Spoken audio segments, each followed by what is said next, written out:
the accident that happened, very strange accident that happened last night. Break-in: President Donald Trump briefed on Potomac air crash. This happened on a White House press secretary Leavitt confirms a military helicopter collided with a regional jet at D.C.A. airport. And sadly, as at the moment of this live, nearly 30 bodies recovered, no survivors expected after an American Airlines plane collided with an Army helicopter near Washington, D.C. This is this was at first there were all these theories. This is not even 24 hours after this happened last night, and people are already trying to make sense of this. Just in case that you understand, there was a commercial plane that crashed against this one of this, a Black Hawk helicopter. I think the Black Hawk was not armed like this one. Maybe it was not armed like this. But there were so many let's say explanations online, and there was this guy. There was one guy. Maybe we can read what this guy had to say. Mark McEthern. Okay, he got a claim to have the experience with Black Hawks, and he had this to say. I was a Black Hawk helicopter crew chief in the Army. It's especially because when you look at the trajectory of both the plane and the helicopter, it absolutely 100% looks like the helicopter was going for the plane. So what's really strange is that the helicopter, even after all the recordings that we got of the control tower and everything, we see the trajectory. The helicopter like adjusted the trajectory to crash with the plane. Was it an accident? And people say, no, this must be deliberate. I look at that last night and it looked deliberate by any measures. But then this was this guy. I saw not only his explanation, but other people were confirming that they were pretty much okay with this. I was a Black Hawk helicopter crew chief in the Army. I was even a flight instructor. This means that I trained crew chiefs and ensured that they completed all training annually to maintain their flight ratings. One massive responsibility we had was to be the eyes for the pilots. We handled airspace obstacle avoidance and communicated potential risks to the pilots. Quite often, we would train as a flight of 2 or 3 birds flying in formation. It was my job to have my head out of the window and tell the pilots that the aircraft behind us was staggered right at 3 discs. We measure close distances in terms of the diameter of our rotor discs. I can tell you, after doing this for hundreds of hours, even when you know exactly where a Black Hawk is and you have night vision goggles on, it is extremely hard to see the aircraft. These birds are designed to be hard to see at night. The red and green lights on the side get lost in the lights of the city below. And that's another thing that other pilots were saying. You have to understand that this is not like you just have the helicopter and the plane and nothing else. You have many other planes in the sky, both about to take off, some other about to land. The lights of the city, all that can get confusing. So you need that that orientation from the control tower to be able to have your bearings and avoid this kind of accidents. Seems that the helicopter was in some training routines, which the Potomac seems to be like the usual place for that. Incredibly difficult to see. If you are above the helicopter, even if it has its floodlight or spotlight, 2 different lights on, underneath it, it's still hard to see the bird because all of that illumination is below the airframe. So in fact, the plane was coming down on the helicopter. That's what happened. And the helicopter should have seen the plane, but pilots are talking to each other about what they are observing on the instrument panels. This means neither are looking outside the aircraft. Okay, another thing people should know is just how busy things can get on the aircraft. The crew chief might be conducting a fuel check, where we would also be looking up to the cockpit and the fuel gauge and the clock. This can lead to moments where all three people on the aircraft are all looking inside the aircraft. It's not supposed to happen that way. We are supposed to announce when we are coming inside or are back outside the aircraft, but that doesn't always happen. Also, in cities like DC, the radio traffic is constant and can make it hard to filter out what is important for you to listen to. Checking instruments, doing math, reading checklists, and listening to multiple radios all at the same time is hard. Mistakes happen. Anyone out there telling you that they find the aircraft collision to be suspect have never been in a flight crew and they have zero idea what they're talking about. Ignore them all, and better yet, mock the hell out of them. So this is his take on this. I've seen other takes that the air controller, the air traffic controller, told the helicopter, do you have visuals of the plane? And they got a reply back, yes, we do have visuals. And the problem is that it seems that the helicopter meant a plane that was taking off, not the plane that was about to land. The air traffic controller meant the plane that was landing. It was coming from the helicopter's left. The pilot of the helicopter seems that he meant the plane that was to his right, that was about to take off. So that was the confusion. So you can pass behind the plane.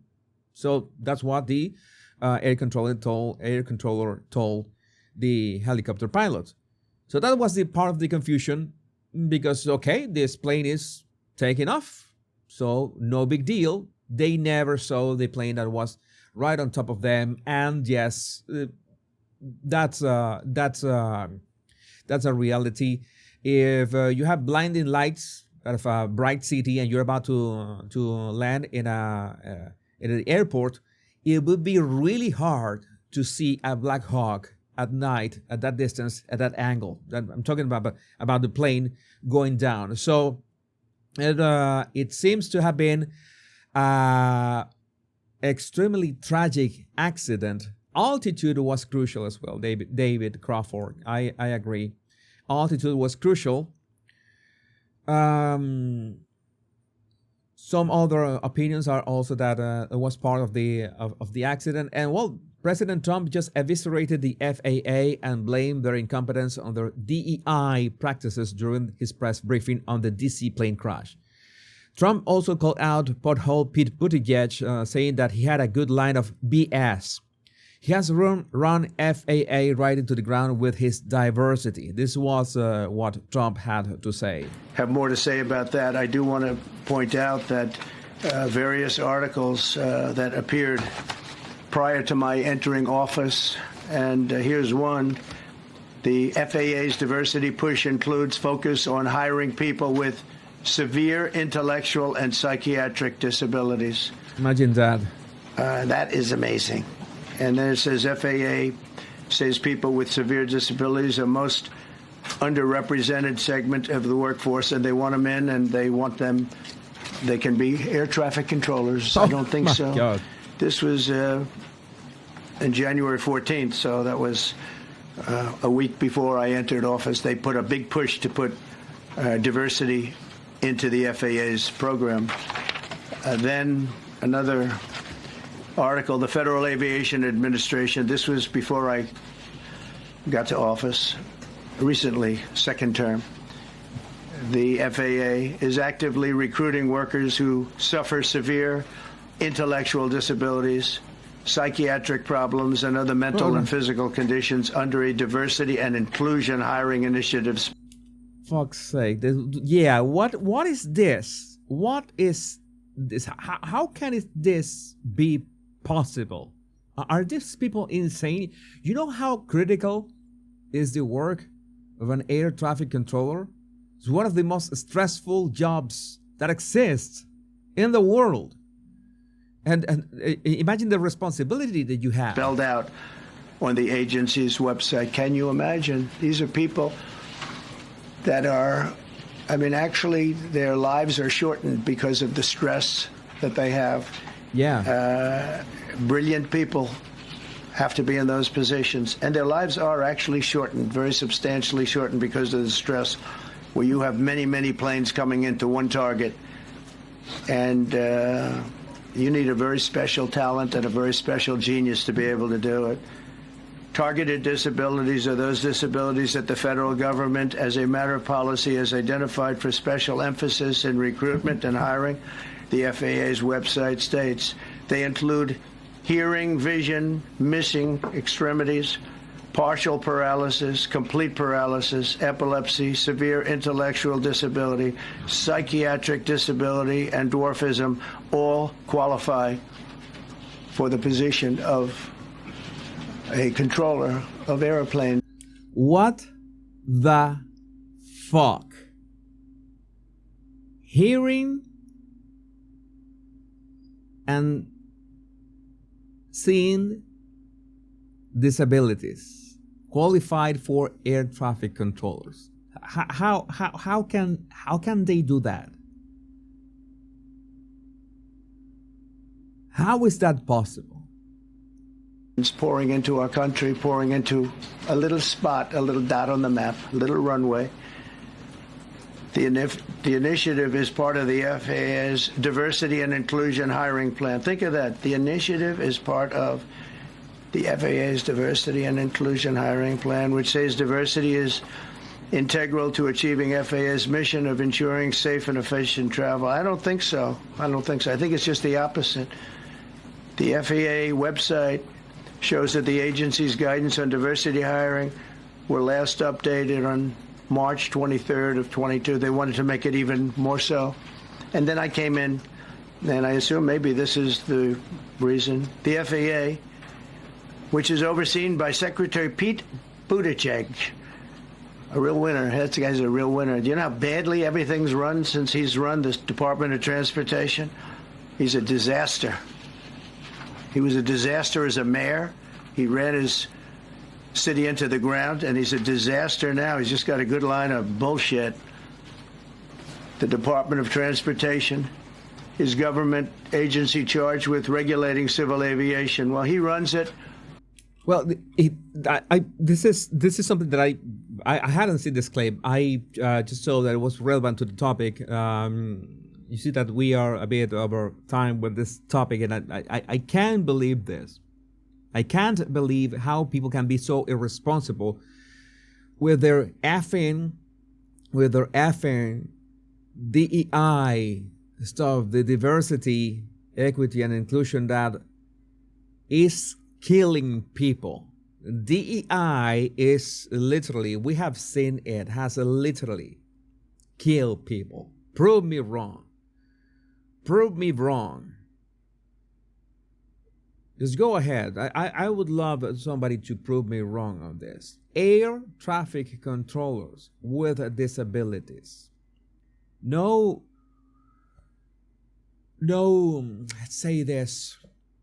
No offense with people with disabilities, but you need if you lack common sense, well, that is, let's say that is not a disability, that is a liability. And we don't want people with liabilities, where you are disabled or not. If you are in charge and you lack common sense, you are a liability. We don't want you doing this. If you cannot do the job, you are a liability. You will get people killed.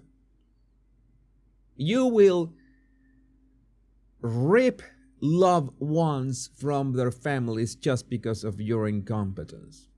Just because of your gross, I don't know, delusional belief that you somehow can do a job that you cannot do. You and those who enable you, all of you are murderers. It's that simple. You have blood in your hands. only because of your incompetence. There's no other description. If you are not qualified for the job, don't take it. If somebody cannot be on the peak use of their abilities, to be able to, I don't know, to be for 6 hours or more. I don't know how long are the shifts, how long are the shifts of air traffic controllers. It shouldn't be more than let me see. Let's ask for Perplexity. Don't apply. Don't do this. Don't do this to you or anybody else. But the problem is that sometimes people with disabilities are even pushed into this. It's like, okay, you have to do this. You have to do this because we need to fill a quota. It's a good thing that all DEI initiatives, at least in the federal government, have been neutralized. And if things go well, this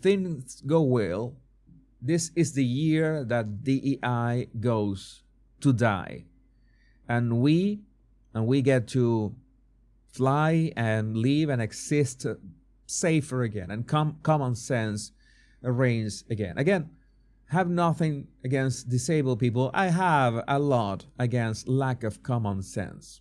That is the actual liability. But I still would like to know what you think about this in the comments. Let me see your live chat. Oh my God, it was intense.